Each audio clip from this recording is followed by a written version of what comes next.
Alright. Monk needs a nerf. Period. This is absolutely ridiculous. I did now a couple of DPS builds, but I did not witness something like this. What solo monk can do to a group of enemies in a matter of seconds is just plain stupid.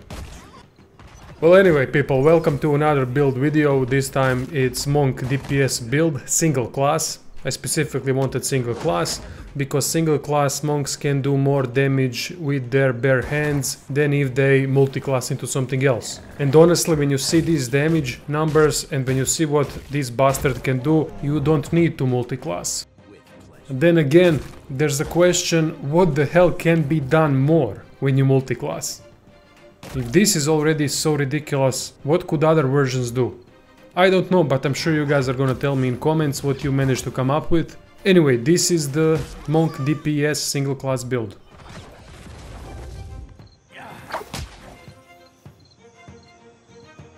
Taste this.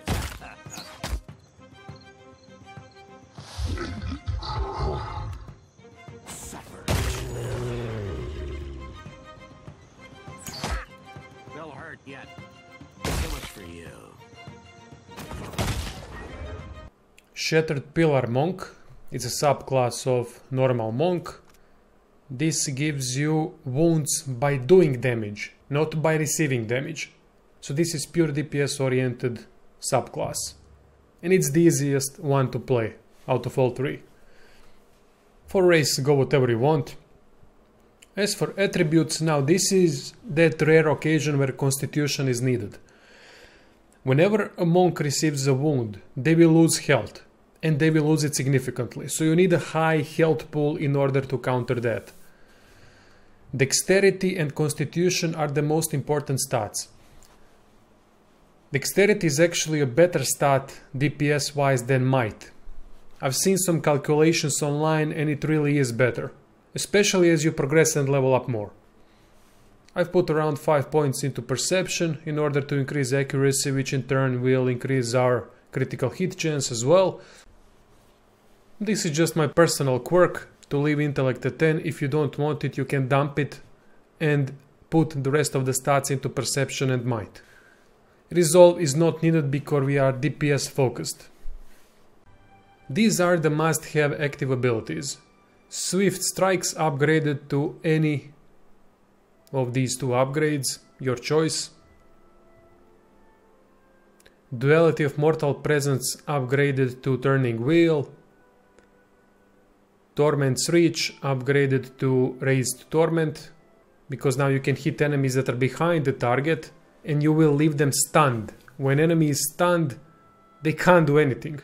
They are literally paralyzed in place. Stunning Blow to Stunning Surge. Flagellant's Path upgraded to any of these two versions, up to you. And for the last one I went with Whispers of the Wind, which is absolutely ridiculous skill.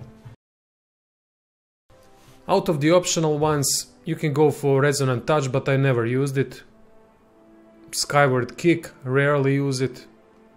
Force of Anguish, upgraded to Efficient Anguish, also an option. It prones enemies, which means that they will be on the floor doing fuck all. From passives, go for Lesser Wounds.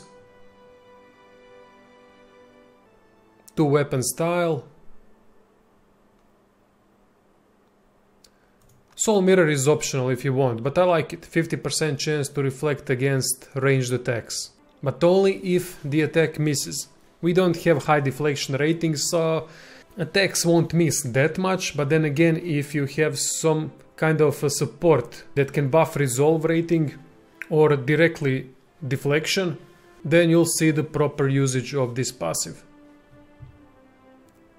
If you don't like some of the choices here, just dump these points into, for example, fortitude bonuses, will bonuses, combat focus, and so on. Crucible of Suffering is a nice passive that can help your survivability. Enervating Blows, where monk inflicts weakened state if you cause a critical hit.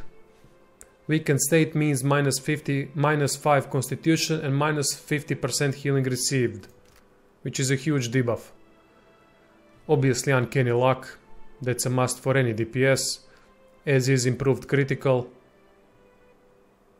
Parting sorrow is optional. Enemies that break engagement with the monk give the monk a wound. To be honest, you'll be killing them in seconds, so it doesn't really matter. They won't have a chance to run away from you. So it's completely optional. If you want it, take it. If not, put the point somewhere else, like in Fortitude, Will, or Combat Focus, and so on. Heartbeat drumming. Each time the monk deals a critical hit in melee, there is a small chance to trigger an additional attack instantly. This is brilliant upgrade. It's not a high chance to occur, but still when it does, it means 2 attacks in one. A must for a DPS monk. Razor's Edge. The monk's accuracy increases slightly with each wound they possess. I mean, more accuracy, more hits, more crits. It's a fucking fist party. For the last upgrade, you can go for Imagined Pain and Prestige. I'm currently level 19, so yeah, this would be the final version. If I had to change a couple of things, I would remove Parting Sorrow and put, for example, Combat Focus. And that's about it. That's the whole bloody build. As for gear, I just went with some shitty stuff that I got at the moment. I really don't have good enough gear, but it still goes to show that even with sucky gear you can do a lot of good stuff. I went with light armor because of the recovery penalty. This one is really good for monk. Got some more protection to Fortitude, Reflex and Will. If you can, always put items on your DPS character that can increase crit damage. That is a must. From other stuff you can buff stats like dexterity, perception, might. You can't go wrong here. I don't even have a bloody helmet. Now for this too short demonstration part. You just use swift strikes at the beginning of the combat. Don't forget to turn on your modal ability that adds fire damage to your attacks, and then just spam all the skills that you have. If you use Whispers of the Wind, you'll kill a couple of enemies at once while almost killing the rest of them. So if you use that ability twice, and you can, because this is an ability that uses wounds, not mortification, everyone's dead.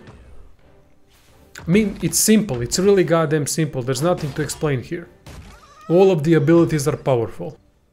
That would be all, hope you enjoyed the build, and thanks for watching.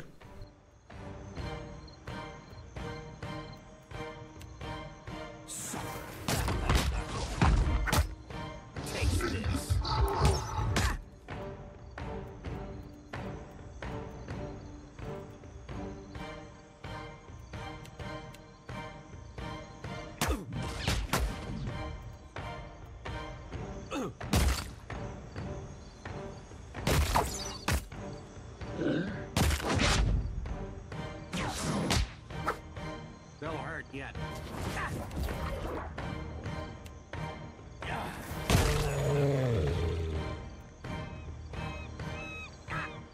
With pleasure.